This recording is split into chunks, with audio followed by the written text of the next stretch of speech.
నిషేధిత చైనా మాంజా అమ్మకాల నియంత్రణకు హైదరాబాద్ పోలీసులు ఫోకస్ పెట్టారు. కొద్ది రోజులుగా టాస్క్ ఫోర్స్ పోలీసులు నగరంలో తనిఖీలు చేపట్టారు. లా అండ్ ఆర్డర్ పోలీసులతో కలిసి సంయుక్తంగా దాడులు నిర్వహిస్తున్నట్లు టాస్క్ ఫోర్స్ అదనపు డీసీపీ శ్రీనివాసరావు తెలిపారు. ఈసారి సుమారు 90 లక్షల రూపాయల విలువైన చైనా మాంజా పట్టుకున్నట్లు పోలీసులు తెలిపారు. హైదరాబాద్లోని 7 జోన్ల పరిధిలో 107 కేసులు నమోదు చేశామని చెప్పారు. నగరంలో 7,334 బావిన్స్ చైనా మాంజాను సీజ్ చేశారు పోలీసులు. చైనా మాంజా అమ్మినా కొనుగోలు చేసిన task force law and order పోలీసులకు సమాచారం ఇవ్వాలని ప్రజలకు ఆయన పిలుపునిచ్చారు.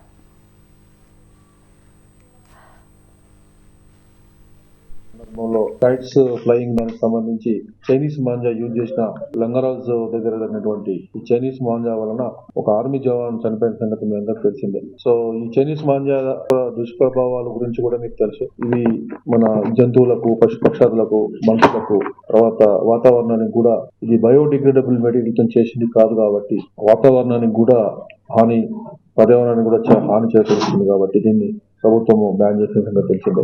దీని మీద గట్టి నిఘా ఏర్పాటు చేసి దీని యొక్క పూర్తిగా దీని సేల్స్ ని జరగకుండా చూడటము, తర్వాత ఎవరైనా సేల్స్ చేసే వాళ్ళని అదుపులోకి తీసుకొని ఈ యొక్క చైనీస్ మాంజాని సీజ్ చేసి వాళ్ళందరినీ కూడా కోర్టుకు పంపించడం జరిగింది.